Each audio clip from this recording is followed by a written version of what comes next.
everybody, it's Marie from Poetry Paper Crafts. Welcome back to my channel.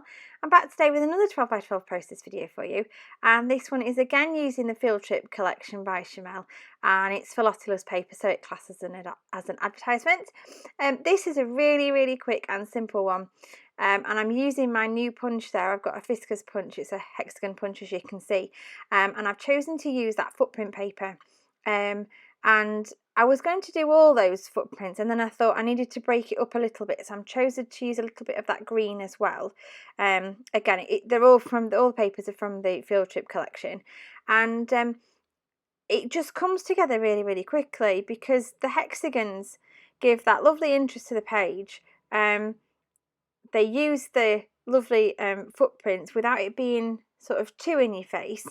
And I just love using hexagons. I think it's a fab shape to use on a layout.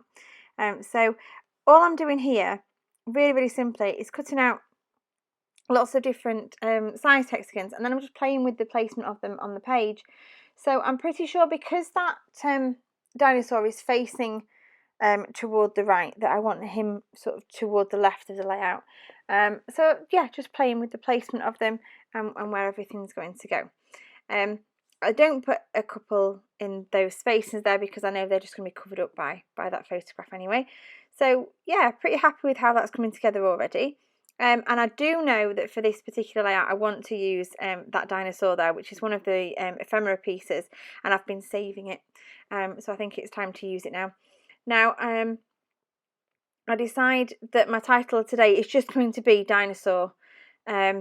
Which I do realise I can't spell for a couple of minutes. I do change it, and I realise I've spelt it completely incorrectly, and then I figure it out. Now I do have to get quite creative here because I have run out of letter R's, so I'm using a B, and I'm just cutting a small section out there, and actually it produces a really quite a decent looking R there, so I'm quite happy with that. I do decide to move the title over so it's underneath the photograph because I decide that I'm going to put the title as Dinosaur Hear Me Roar and have that cut apart, that piece of ephemera there as part of the title.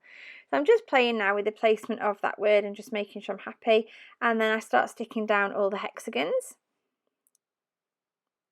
I don't make you watch the whole of the sticking of the hexagons down because it takes me a while to do. I'll just move the things out of the way that I don't need, otherwise I'm going to end up tripping over myself.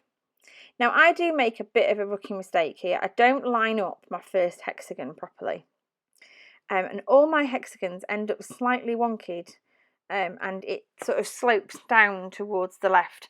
So what you don't see on the video is me straightening it out and making sure it's all actually straight, because when I moved the paper and I sort of realised it wasn't straight, but I play with it, and I've only put a small amount of tape on the back of each one so they do move quite easily.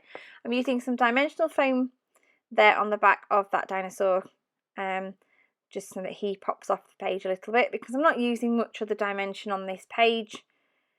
I just want a little bit for him, so he's part of the title. And then I do leave that one hexagon out there because I want to put that little red dinosaur in that space. He's fussy cut from one of the larger sheets. I do play with some of this other ephemera, but in the end I just keep it very simple and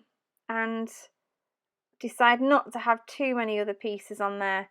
I don't want too much going on. The hexagons themselves give lots of interest to the page.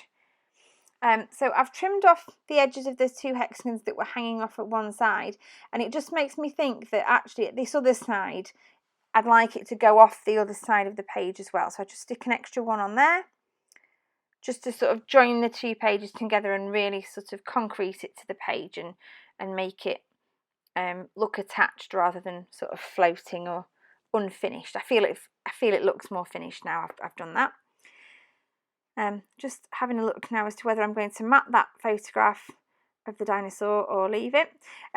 This dinosaur was at the Eden Project, and we went a couple of years ago, and although you might not be able to quite see it, in that picture down in the bottom left hand corner is my son's head, pram and one hand, and you can just see them sticking out. So he was fascinated by this dinosaur, and he's just sat there pointing at it. So I do decide that I'm going to mat that photograph just on some white, make it pop out from those hexagons. Just on some plain white cardstock. It just makes it pop off from the page and stand out from those hexagons, which are very heavily coloured. So that's just going to go there. I'm going to use a little bit of foam here just to prop it up slightly. Don't need lots and lots of dimension. There's quite a lot of interest. Those hexagons give a lot of interest to the page. They don't need much else. So yeah, this layout came together really, really quickly. Like I say, hexagons, hexagon punch, a couple of pieces of ephemera, that dinosaur title, and then the photograph. And yeah, so not all layouts have to be super complicated or use loads and loads of stuff. So I'm really happy with how this one's turned out. I'm just sticking the last few pieces of ephemera on there. I've got a little camera going up there in the corner.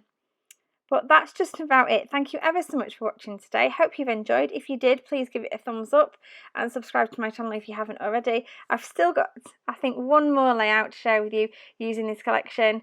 And I hope to see you again soon on my channel. Bye for now.